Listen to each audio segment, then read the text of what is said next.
Friends, आपका एक question है integration of 3x plus 7 upon 2x² plus 3x minus 2 dx है। चलो हम लोग करते हैं। प्यारे मित्रों, 2x² प्लस 3x माइनस 2 का फ्रैक्शन क्या होगा? इसका जो गुणनखंड होगा क्या होगा? इसका गुणनखंड हो जाएगा 2x माइनस 1 सेकेंड ब्रैकेट में x प्लस 2 होगा। देखो करते हैं, आप कर लीजिएगा। Is equal to integration of, इसको लिख सकते हैं 3x प्लस 7 अपान, जब हम लोग इसका फैक्टर करेंगे तब हम लोग पा जाएंगे 2x, क्या पाएंगे 2x माइनस 1 सेकेंड ब्रैकेट हो जाएगा आपका x प्लस 2, ये होगा dx हुआ। प्यारे मित्रों, हम लोग यहाँ से एक काम कर देते हैं, इसको पार्शियल फ्रैक्शन में तोड़ देते हैं, यानी कि आंशिक भिन्न में। आइए तोड़ते हैं। लिखेंगे आप 3x प्लस 7 अपान 2x माइनस 1 सेकेंड ब्रैकेट में हो जाएगा आपका x प्लस 2, क्या होगा x plus 2 is equal to, लिखेंगे a upon 2x minus 1 plus b upon x plus 2। और हम यहाँ से एक काम कर देते हैं, इसको मान लेते हैं इक्वेशन फर्स्ट। क्या मान लें? इक्वेशन फर्स्ट, यानी कि समीकरण 1 हुआ। आइए हम हल्का सा और सिंप्लीफाई करें, इसको क्या करें, हम सरलीकरण करें ना। यहाँ लिखेंगे आप 3x प्लस 7 अपान होगा आपका 2x माइनस 1, ये होगा आपका x plus 2 plus is equal to cross multiplication fraction की तरह हल कर लेते हैं इसको। ये होगा आपका a into x plus 2 b into 2x minus 1 अपान होगा आपका 2x माइनस 1 सेकेंड ब्रैकेट में आपका x प्लस 2 हुआ। अब दोनों तरफ देखिए, जो आपका डिनोमिनेटर है ये क्या हो रहा है, आपका कैंसिल हो रहा है। तो हम लोगों ने क्या कर दिया, इसको कैंसिल कर दिया। आगे करते हैं प्रोसीड। ये होगा आपका 3x plus 7 is equal to, यहाँ से हम लोग एक काम और कर देते हैं। कहने का मतलब है ऐसे मल्टीप्लाई कर दे या तो ना करें, ठीक है, फिर भी आ जाएगा आपका। देखो कहने को लिख सकते हैं a इंटू एक्स प्लस 2, इसको दो तरीके से आप लोग सिंप्लीफाई कर सकते हो।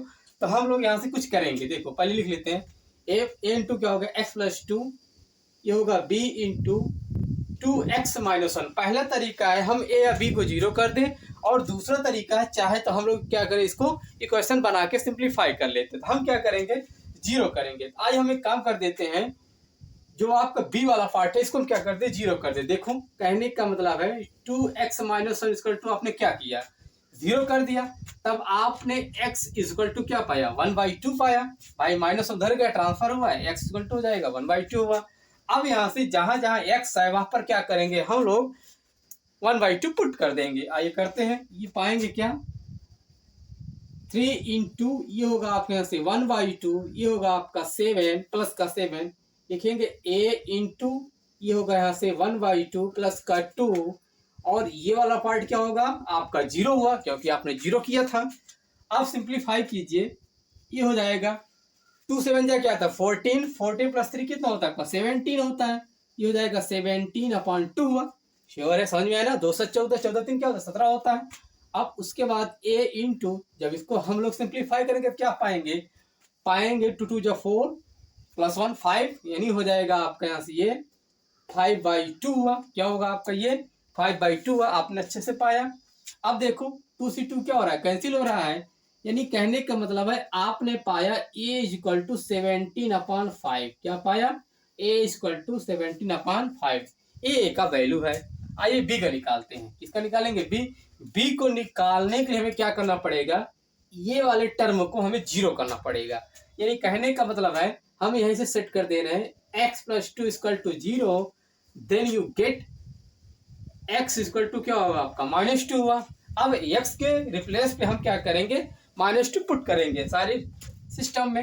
यानी कहने का मतलब देखिए यहाँ पर 3 है, लिखिए आप 3, ये होगा आपका -2 हुआ क्योंकि x के रिप्लेस पे हम लोग क्या कर रहे हैं, -2 कर रहे हैं। फिर यहाँ से लिखेंगे प्लस का 7 is equal to a into, ये तो होगा आपका 0 क्योंकि आपने x प्लस 2 को 0 किया है। और ये होगा साहब प्लस b इंटू हो जाएगा 2 इंटू -2 होगा। क्या होगा आपका ये -2 हुआ। फिर माइनस का 1 स्क्वायर ब्रैकेट क्लोज। आइए हल कर लेते हैं इसको। ये हो जाएगा 2 3 जा 6 -6 प्लस का 7, उसके बाद ये तो होगा आपका 0 हुआ, ये होगा b स्मॉल ब्रैकेट के अंदर 2 2 जा 4, यानी हो जाएगा आपके यहाँ से -4 -1 हुआ, इतना आपने किया। और ये वाला जो होगा आपका +1 होगा, -6 + 7 1 हुआ, फिर यहाँ से ये हो जाएगा आपका -5b हुआ। यानी कहने का मतलब है यू गेट, आपने पाया b = -1/5 पाया। अब हम यहाँ से क्या करें, इसको इरेज कर रहे हैं। क्या कर रहे हैं? इरेज कर रहे हैं। आप वीडियो को पॉज करके आप लिख लीजिएगा। तो आपने a का मान क्या पाया 17/5 एंड b का मान क्या पाया -1/5 पाया। आइए हम पुट कर देते हैं इसको। चलिए हल्का सा और कर देते हैं।